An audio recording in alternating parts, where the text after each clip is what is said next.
Hello everyone, हामी चाहिँ business स्ट्याटिस्टिक्सको major of dispersion हेरिरहेका थियौँ र मेजर अफ डिस्पर्सनमा आज हामी मिन डेभिएसन हेर्न गइरहेछौँ। अघिल्लो भिडियोजहरूमा हामीले पोजिसनल एभरेज अथवा पार्टिसन भ्यालुजहरूबाट कसरी भेट्न सकिन्छ, मेनली जुन क्वार्टाइल डेभिएसन थियो त्यो हेऱ्यौँ। आज चाहिँ अब मिन डेभिएसनमा हामीले के हेर्न गइरहेछौँ भने सबै अब्जर्भेसन्सहरूसँग रिलेटेड कुरा भयो। पोजिसनल एभरेजमा सर्टेन पोजिसन्समा डिफाइन्ड हुन्थ्यो, हामीले सबै अब्जर्भेसन्सहरू लिँदैन थियौँ। तर अब हामीले यहाँनिर variations of items based on average, ठिक छ, आइटम्सहरू बीच कति भेरिएसन्स छ बेस्ड अन एभरेज भ्यालु, र एभरेज भ्यालु क्यालकुलेसन गर्दा जहिले पनि हामीले अल अब्जर्भेसन्स जति अब्जर्भेसन्सहरू छ त्यसमा बेस्ड भएर भ्यालुहरू निकाल्ने काम गर्छौँ हैन। अब मिन डेभिएसन भनेपछि यहाँनिर के भयो भन्दा यसले चाहिँ भेरिएसन देखाउँछ from an average, variation from an average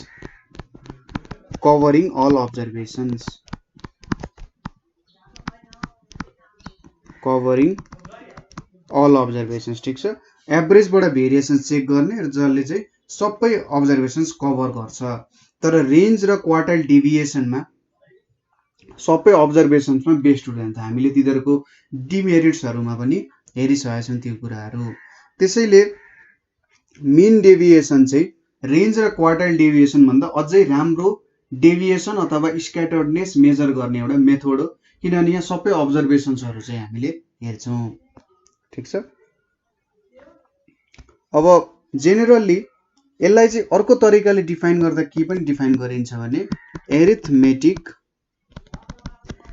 arithmetic mean of absolute deviations, ठिक छ। Arithmetic mean of absolute deviations of items from mean, median and mode हो। यहाँबाट चाहिँ हामीले के गर्छौँ त मिन, मिडियन, मोडबाट हामीले डेभिएसन क्यालकुलेट गर्छौँ। डेभिएसन क्यालकुलेट गर्दा जहिले पनि सर्टेन एउटा स्ट्यान्डर्ड भ्यालु हुन्छ। त्यो स्ट्यान्डर्ड भ्यालुहरूभन्दा अरू भ्यालु कति टाढा गएको छ भनेर क्यालकुलेसन गर्नु नै डेभिएसनको क्यालकुलेसन हो हैन। अब अघिल्लो भिडियोजहरूमा हामीले के हेरेका थियौँ भन्दा डेभिएसन क्यालकुलेट गर्दा जेनरली हामीले एज्युम्ड मिन भनेर सपोज गर्थ्यौँ अथवा एरिथमेटिक मिनबाट हामीले क्यालकुलेसन गर्थ्यौँ। र हामीले के पनि थाहा छ भने स्क्वायर अफ एरिथमेटिक मिन गरेर हामीले स्क्वायर अफ एरिथमेटिक मिनबाट जुन डेभिएसन आउँछ हो त्यो डेभिएसन चाहिँ सबसे स्मलेस्ट डेभिएसन त्यसले दिने काम गर्छ हैन, हो त्यो कुरा हेरेका थियौँ। तर डेभिएसन भनेको एउटा सेन्ट्रल टेन्डेन्सीको भ्यालु जुनबाट पनि क्यालकुलेट गर्न सकिन्छ हैन। त्यसैले हामीले चाहिँ मिन, मिडियन, मोड यिनीहरू तीनटै सेन्ट्रल टेन्डेन्सीको भ्यालुजहरू हुन् र यहाँबाट हामीले के क्यालकुलेट गर्न सक्छौँ त डेभिएसन्सहरू क्यालकुलेट गर्न सक्छौँ। यदि मिनबाट डेभिएसन क्यालकुलेट गर्यौँ भने यसलाई के भन्छ त मिन डेभिएसन फ्रम मिन भनेर भनिन्छ। यदि मिडियनबाट क्यालकुलेट गरिन्छ भने यसलाई मिन डेभिएसन फ्रम मिडियन भनेर भनिन्छ र मोडबाट क्यालकुलेसन गरिन्छ भने मिन डेभिएसन फ्रम मोड भनिन्छ है। यो तीनवटा क्यालकुलेसन हुन्छ र यहाँनिर हामीले के भनेका छौँ भने यिनीहरू चाहिँ एब्सोल्युट डेभिएसन्सहरू हो। एब्सोल्युट डेभिएसन्स भनेको यहाँनिर हामीले साइनको केही पनि भूमिका छैन, जहिले पनि हामीले पोजिटिभ भ्यालु नै भेट्छौँ, किनभने हामीले एब्सोल्युट भ्यालु भित्र राखेर त्यहाँ सब्ट्र्याक्सन गरिरहेको हुन्छौँ अथवा डेभिएसन भेटिरहेको हुन्छौँ। त्यसैले यो सबैले के दिन्छ त पोजिटिभ भ्यालुजहरू नै दिन्छ हैन। र अर्को एउटा इम्पोर्टेन्ट कुरा भनेको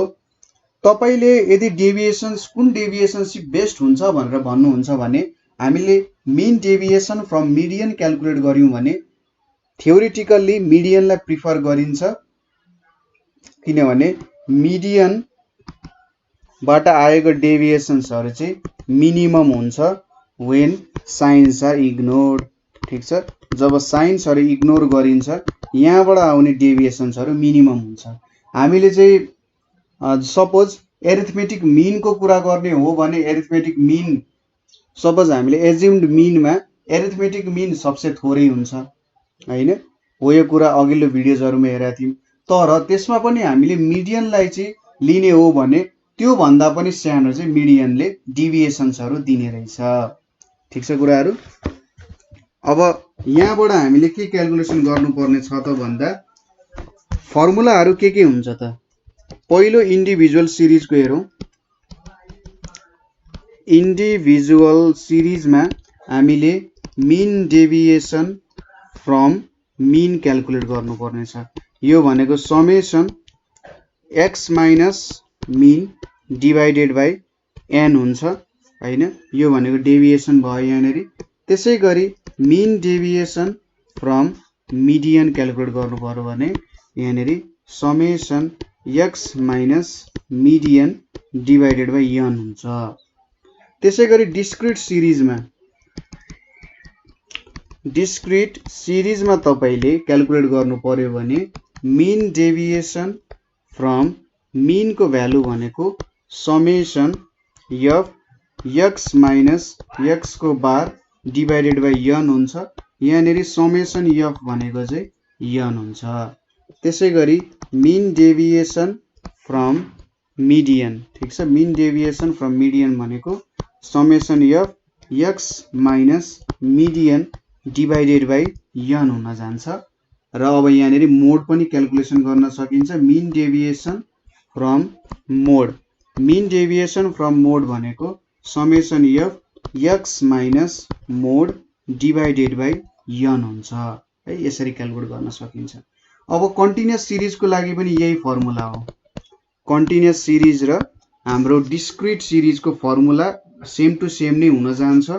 डिफरेन्सेस यति हुन्छ कि जब हामी x को भ्यालु क्याल्कुलेट गर्छौं कन्टिन्युअसमा त्यतिबेला हामीले mid value of the interval corresponding class interval लिन्छौं मेन डिफरेन्स भनेको चाहिँ त्यति नै हुन जान्छ है यो भयो हामीले यहाँ एब्सोल्युट मेजर अफ डिस्पर्सन भनेर हेर्यौं यहाँनेरि जति पनि फर्मुला लेख्यौं यो सबै एब्सोल्युट मेजर अफ डेभिएसन हो अब relative measure of deviation calculate गर्नु पर्यो भने हामीले के गर्छौं coefficient of mean deviation from mean भनेको चाहिँ हामीले रिलेटिभ मेजर अफ डिस्पर्सन भयो भनेको mean deviation from mean divided by mean हुन्छ त्यसैगरी coefficient of mean deviation from median भनेको के हुन्छ त mean deviation from median divided by median भनेर हुन्छ है र मोड को लागि के हुन्छ coefficient of mean deviation from mode is equals to के भयो mean deviation from mode divided by mode हुन जान्छ यसरी चाहिँ हामीले रिलेटिभ मेजर अफ डिस्पर्सनहरु पनि क्याल्कुलेसन गर्न सक्छौं आज चाहिँ हामीले अब उयो हेरौं न त एकचोटी इन्डिभिजुअल सिरिजमा कसरी चाहिँ हामीले मीन डेभिएसन फ्रम मीन र मीन डेभिएसन फ्रम मिडियन क्याल्कुलेट गर्न सक्छौं अर्को भिडियोमा हामी डिस्क्रिट सिरिज र कन्टिन्युअस सिरिजमा हेरौंला र थोरै त्यसको मेरिट्स र डिमेरिट्स पनि चेक गरौँला है सुरुमा अब एउटा डेटा छ हामीसँग 10 20 30 40 50 र 60 ल 70 सम्म छ अरे अब यसको हामीले मीन डेभिएसन फ्रम मीन र मीन डेभिएसन फ्रम मिडियन क्याल्कुलेट गर्नुपर्ने हो त्यसैगरी तिनीहरुको कोएफिसिएन्टहरु क्याल्कुलेट गर्नुपर्ने छ सुरुमा एउटा टेबल बनाऊ x भएको यहाँ 10 20 त्यसैगरी 30 40 50 60 70 छ अब यहाँनेरि तपाईले x माइनस मीन गर्नु पर्यो मीन पनि चाहियो त्यसैगरी यहाँनेरि मिडियन पनि चाहियो मैले दुईटै एउटै टेबलमा गरे यहाँनेरि टोटल नम्बर अफ अब्जर्भेसन्स भनेको कति छ 1 2 3 4 5 6 7 वटा अब्जर्भेसन्स छ अब यहाँबाट मीन को भ्यालु के हुन्छ त समेसन x बाइ n हुन्छ भनेको 10 देखि 70 सँग जोड्दाखेरि कति हुन्छ त भन्दा यहाँनेरि 1 into 8 by 2 भन्छ 60 100 100 plus 50 भनेको 150 150 plus 60 भनेको 210 280 भयो 280 divided by 7 भनेको 40 हुन जान्छ त्यसैगरी मिडियनको भ्यालु n+1/2th आइटम हुन्छ 7 + 1 8 8 डिवाइडेड बाइ 2 भनेको 4 अब फोर्थ आइटम भनेको के छ यहाँ 40 छ भनेपछि 40 नै आउने भयो दुईटैबाट भ्यालु के आउने भयो 40 40 दियो यसले दुईटैको भ्यालु 40 आयो ठीक छ केही फरक परेन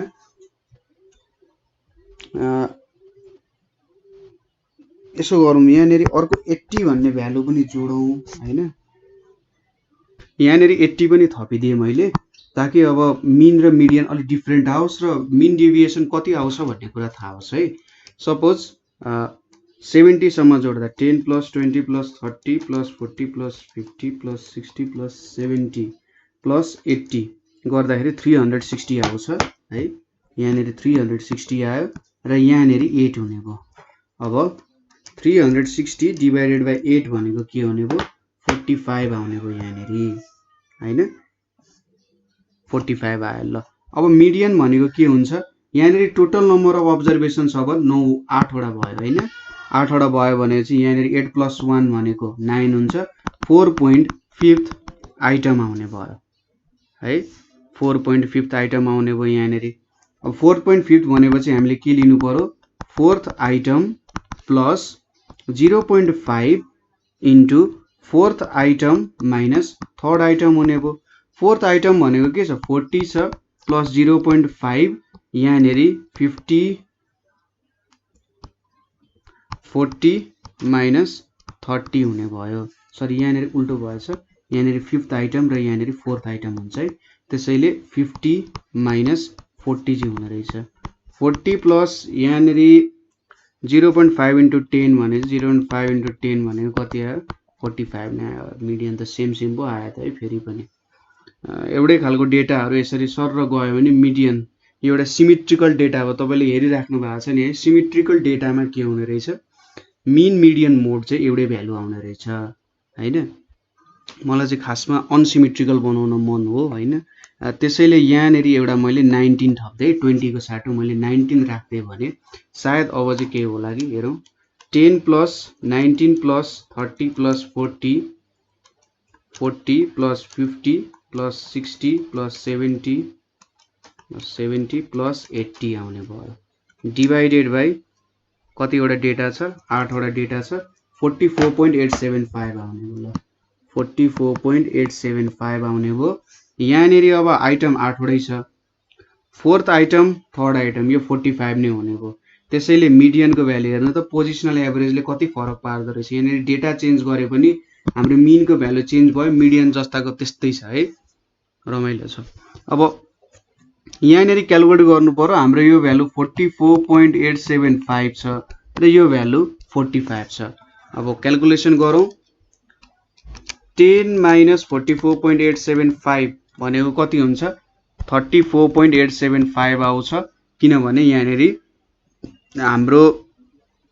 मोडुलस छ 20 गर्यो भने यहाँनेरि 24.875 आउने भयो 30 गर्यो भने 14.875 आउने भयो 40 गर्यो भने 0.875 आउने भयो